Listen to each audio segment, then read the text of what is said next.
What is up, you beautiful people out there on the internet? It is I, Michael Shockman. Welcome back to the DM Shockman Institute for this week's episode of Middle Earth Explained, where we dive into the nitty gritty, the itsy bitsy of all things Middle Earth and the universe therein.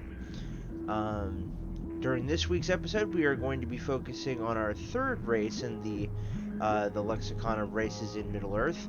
That being the Adane, the technically the second race created by Iluvatar, the god of Arda, that being the world of Middle Earth.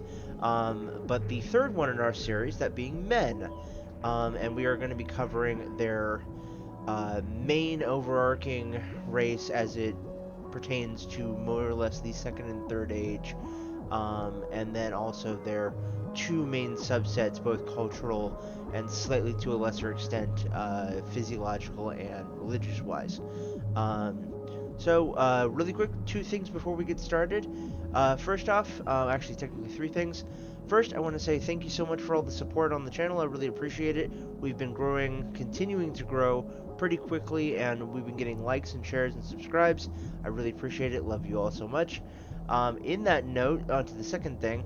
If you haven't already, please be sure to like and subscribe. It helps out with the immensely with the algorithm here on YouTube. I really appreciate it. Thank you in advance so much. And third, please be sure to leave a comment down below telling me uh, what your favorite faction of men is in Middle Earth.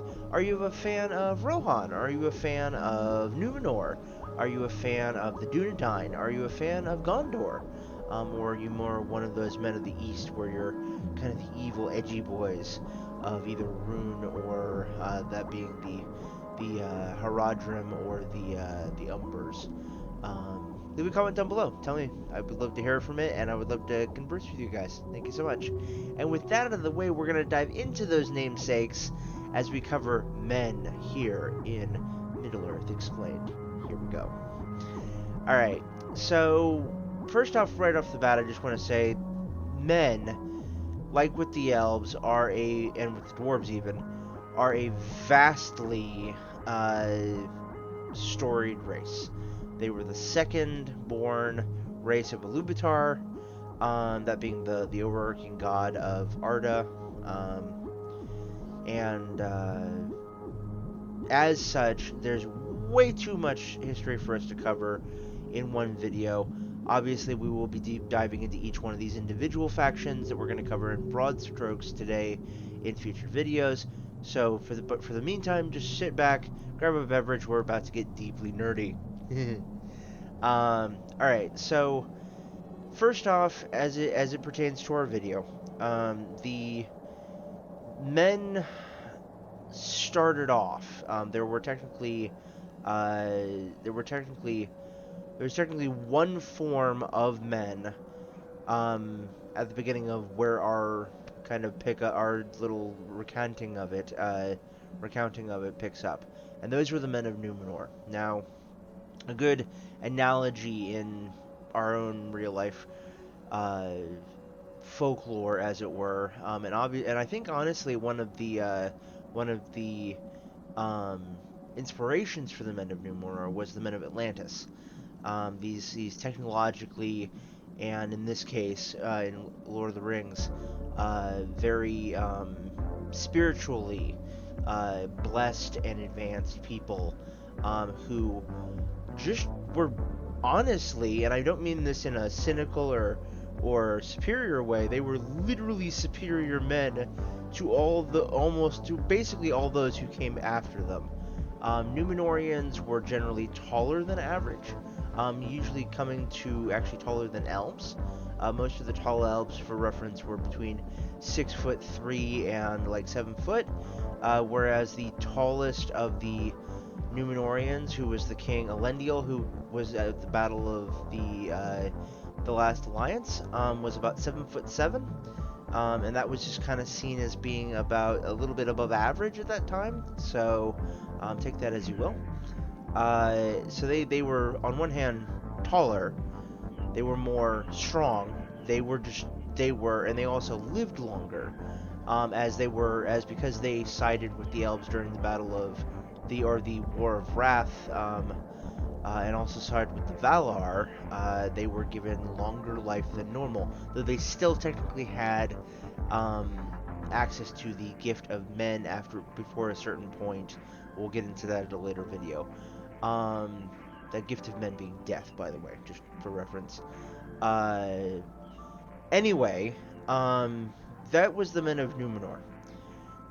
Fast forward a couple thousand years, and Numenor falls. Numenor becomes, first of all, before that happens, Numenor sends colonists over into Middle Earth to set up peoples, and then eventually it falls, and the kings of Numenor are brought, and they come and inhabit the north of Middle Earth.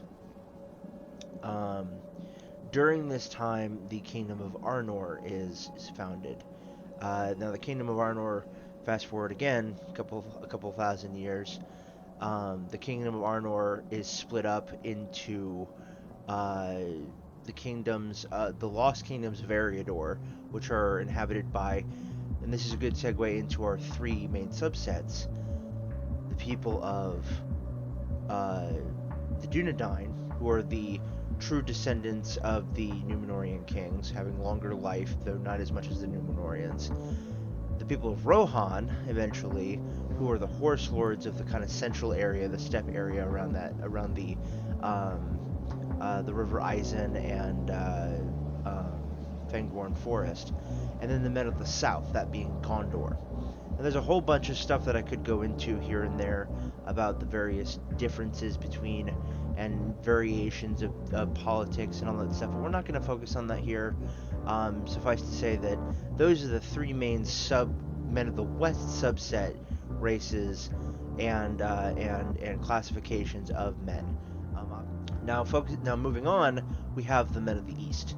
Now, it's kind of a weird thing is that the men of the East generally is a bad place in Middle Earth in Tolkien's writings.